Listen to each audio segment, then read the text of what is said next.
Humanity Matters.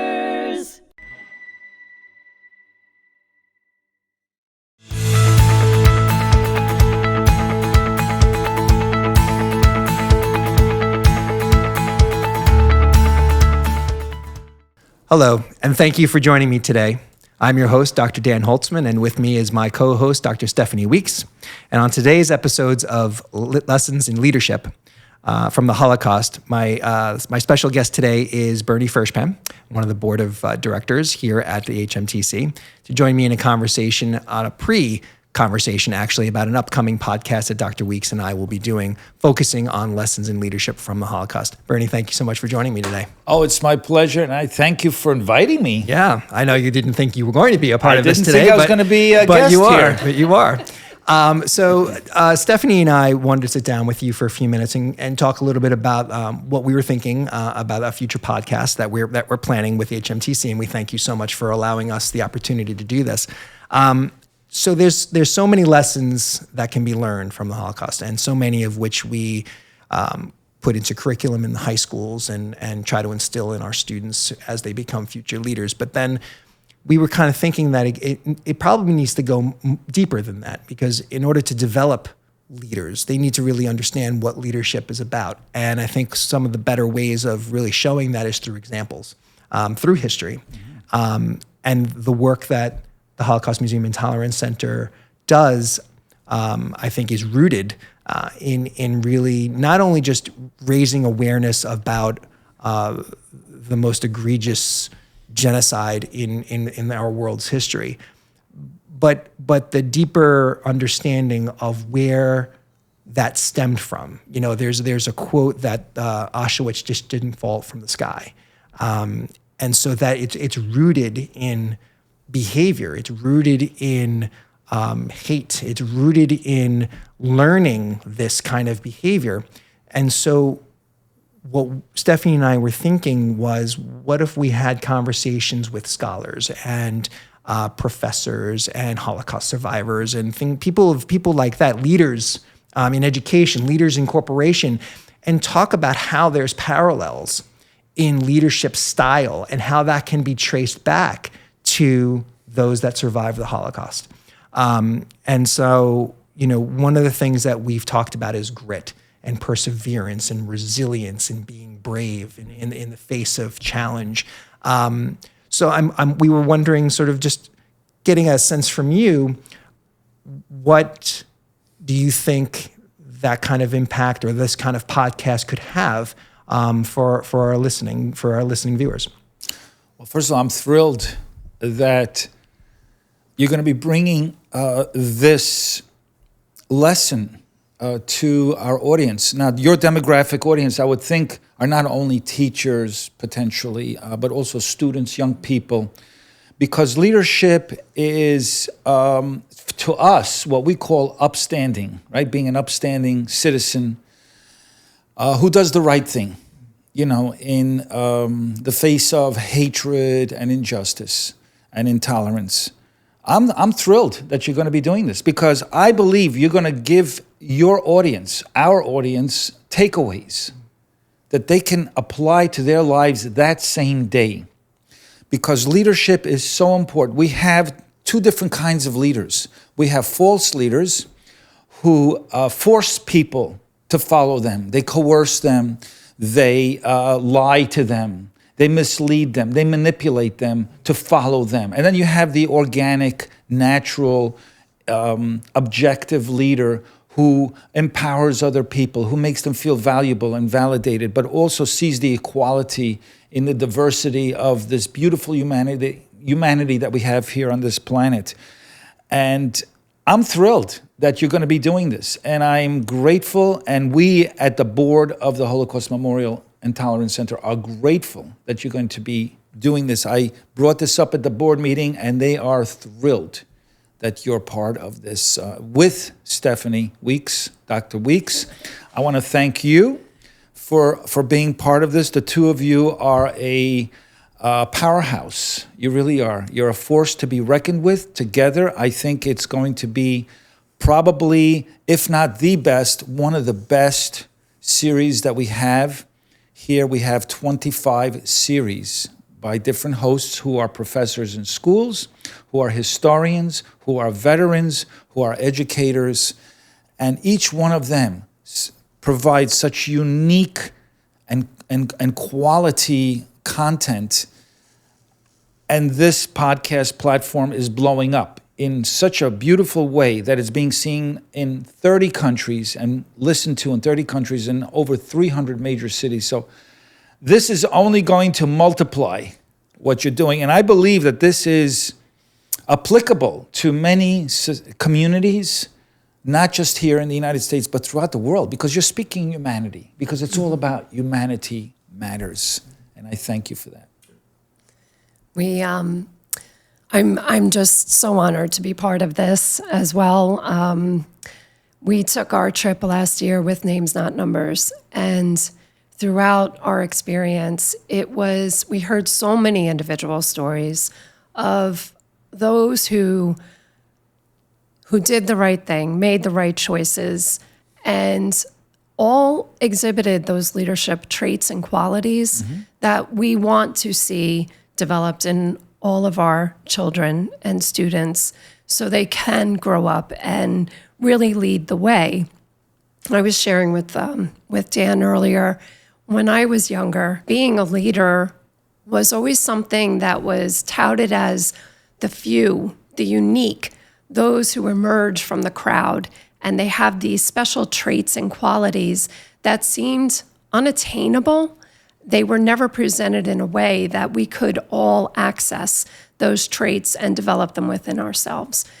And the more I've grown into my own leadership role and the experiences we had last year, I really started to look at my students differently in that, how can we put a focus, a lens on this in their development?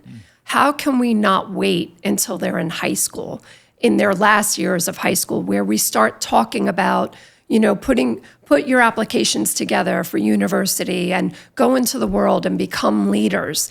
I think that these are traits that we have to start caring for and developing at a much younger age. When we talk about humanity, empathy, understanding, the trait of listening to others, of leading a way and having influence with your own circles, that happens every day in a child's life in school. And they have a lot of difficult choices to make, but these are the traits that help them not just be successful as individuals, but to really help support those around them to become successful also. Yeah, and just to add to that, I think that oftentimes the term leadership is sort of this esoteric kind of term. Like, you need to be a leader, you need to be this, you need to be that, and I think, I don't want to use the word failure, but I think a blind spot that many of us might have, even in education, is really recognizing that our students really need to understand and learn what that means. I think they understand it in a sort of a grand pie in the sky kind of, I need to be in charge, I think is sometimes what they think. Right. But being a leader, being an upstander, as you and I have talked about numerous times, is an active leadership. Yes. Being brave in the face of peer pressure is an active leadership. Being setting resilient. An example to others. Right, exactly. And so looking at our history and looking at leadership styles, whether it's a servant leadership or it's a quiet leadership or it's being a leader that empowers others, having those kind of conversations with students, really empowering them so they understand what their roles and responsibilities, and it's not something that's just floated out there as sort of this idea that just doesn't have any meaning or doesn't really resonate. And I think that part of just their world in general, it may not just be something that they're thinking about. This is just, this is another thing I'm learning in school, or you have to say that because you're a teacher or an administrator. These are things that just come with the box, the toolkit that you get when you graduate from college. These are the things you have to tell kids. But it's not quite like that. One of the things that Stephanie and I actually did this year, we piloted a program that we're going to continue next year, with those that are, in fact, in student leadership roles. So like class presidents and student government presidents and, those people in charge. We used a leader by the name of John Maxwell, who's written several books. One of the books we referenced was the 21 Irrefutable Laws of Leadership. And we spent 6 or 7 weeks, once a week for 40 minutes, going over one or two of the laws, as they're referred to, and how this impacts your role in your position in fill in the blank.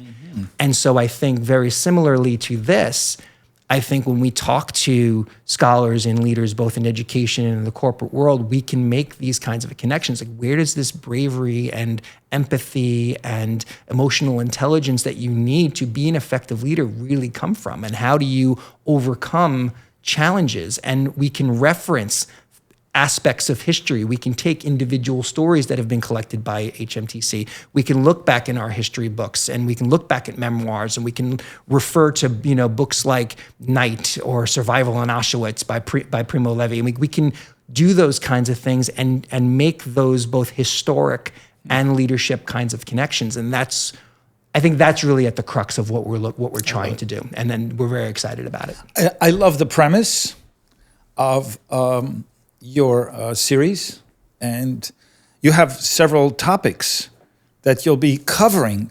Is it okay if we talk about them? Yeah, I mean, I just love this premise. I think that you're going to be providing a lot of takeaways for people in such a powerful way. So this is basically just to remind people, this is a pre-show, right? It's kind of like a preview of the preview. And I'm excited. I can't wait for you to start. I don't know when you're going to start, but I can't wait. I'm going to be biting my nails to see the first episode. It's going to be very exciting. Now, the two of you are going to be sharing the set here. You'll be opposite each other, and you'll be having conversations about these topics. So some of the topics include the peril of indifference. You want to elaborate just a little bit on that?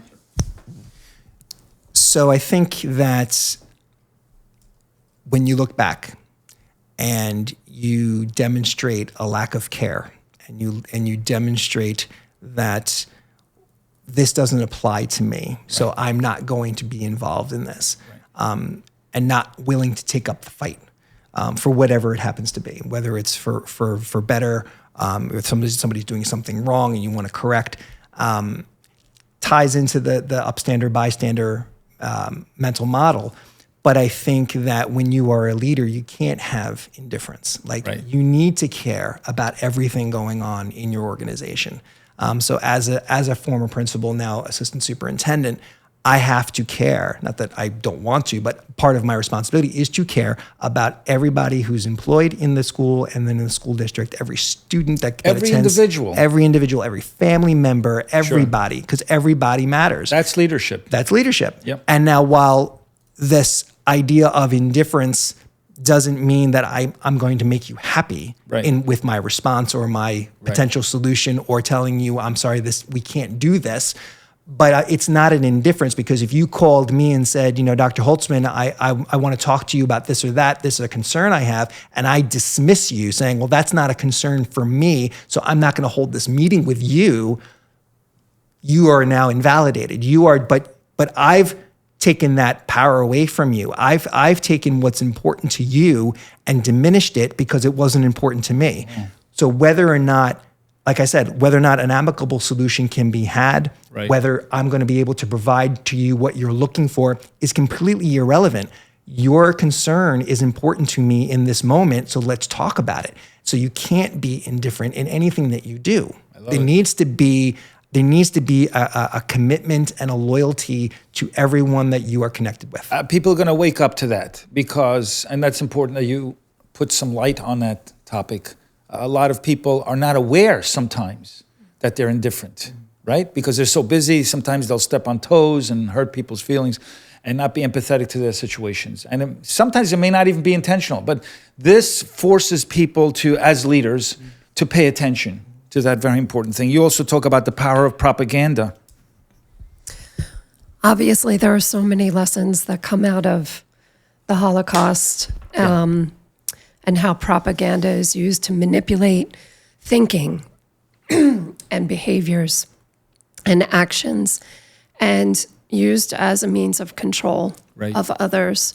And you make those connections today to students and all of the information that they're receiving, to leaders, all of the information that is received on a daily basis, moment by moment, and having to sift through a lot of disinformation, misinformation, and to really guide your understandings and decision making in a way that filters it while keeping your true north in sight.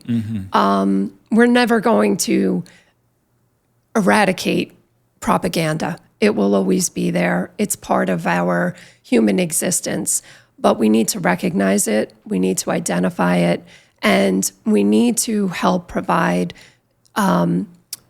those around us the means to really get to the truth and to sift through what is not necessarily true, Right. and how that is being used to manipulate our own decisions and behaviors. We have a problem today, with social media. There is not only disinformation, but there's also AI that's creating an incredible amount of falsehoods and things that seem real. Right, and the problem that you're raising is an important one, because a lot of school districts, including my own school district in Great Neck, are really doing a big focus on media literacy. Right. And because when students are receiving their quote unquote news from TikTok or from social media outlets that can't be verified, the importance of recognizing the source. Are you reading narrative or are you acquiring evidence? Right. And what are you basing your opinion on? And then what are you basing your response, if you choose to respond?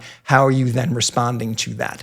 Or are you responding at all? So there's a responsibility that has been lost in this. I think this got away.